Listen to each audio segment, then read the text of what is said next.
سړي شوي دي دی چا پیژندل دی خو زما پلار را مخکې کړي وو دی خو موږ ته تباه برباد نوښار راکړو چې والا 15 کاله ما خپل جیب ډک کړو اوس یې تاسو سنبال کوئ دلاسه نن خلک سړي شوي دي نن چې هغه وفات شو هغه خلک زما نه مخ اړوي دا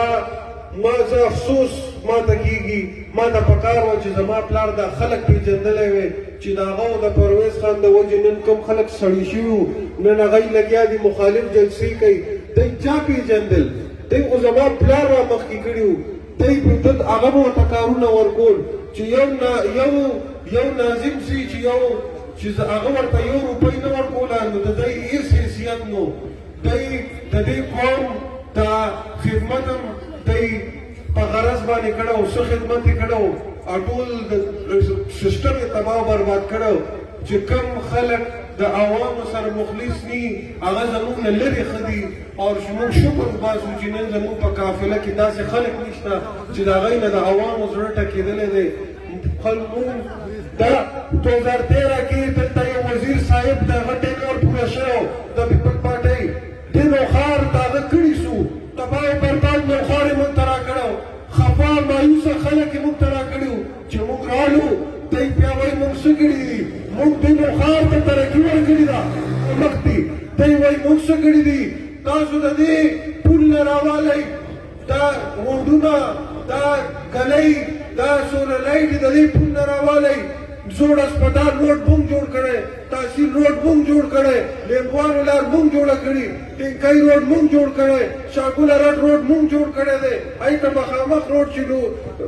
ګمبد شاه بابا ته وځي موږ جوړ کړی قاضي حسین احمد اسپتال په 3.5 ارب روپۍ موږ جوړ کړی چا کړي دي دا دی کړي دي دی خو موږ ته تباه برباد نوښار راکړو چې والا 15 کاله ما خپل جیب ډک کړو اوس یې تاسو سنبال کوئ موږ پې غیرت وکړو موږ په دې نوښار باندې غیرت کړی موږ دا نوښار راپاسولو نن د نوښار هر روډ پوخ دی نن په نوښار کې ترقي ده نن نوښار کې رڼاګانې دي نن په نوښار کې یو جومات نشته چې هغې ته موږ فنډ نه دی ورکړی نن د جوماتونو کې موږ سولرې لګوو چې تاسو ته تکلیف ني نن موږ د جومات د امام د تنخواه خبره کوو نن موږ د اسلام خبرې کوو موږ پروژه موږ د اسلام دپاره څه کړي موږ ناظره لازم کړي موږ لسم پورې ترجمه لازم کړي موږ قرآني د اسلام یاد په سلیبس کې چې څه فرقونه موږ هغه غلطیانې ویستې دي موږ د جومات او د مدرسې ته فنډونه ورکړي دي موږ سولرې لګولې دي موږ د جومات د امام خبره کوو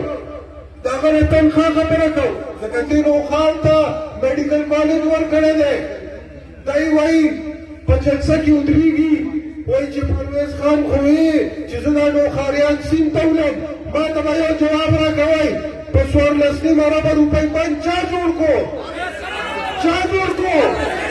نو دا یې تاسو پچکولی که ویشته یې په 14.5 کروړه روپۍ 14.5 اربه روپۍ باندې تاسو ته بند جوړ کړو سیلاب کله راغلی په 2010 کې د چا حکومتو د MP دلته وزیر څوک و د پیپل پارټي څه یې درته وکړل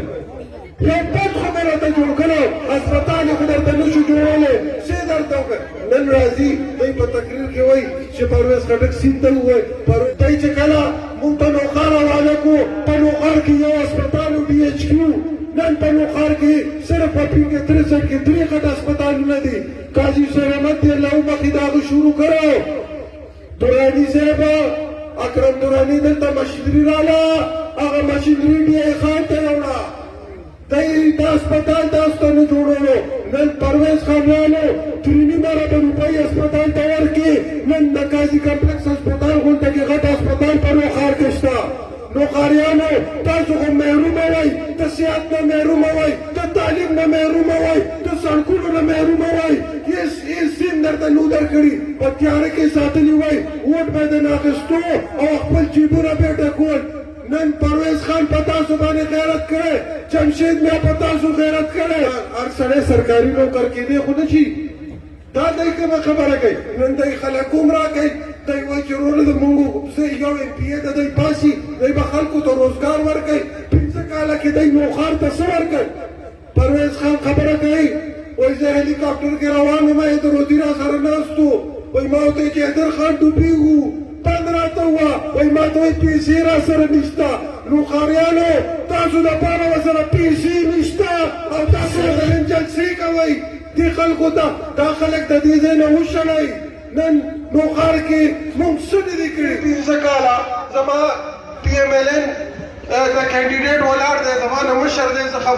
زما په پرورش کې دا شی نشته چې زه غلطه خبره وکړم خو زه صرف یو خبره کوم چې تېر 15 کاله امیر مکان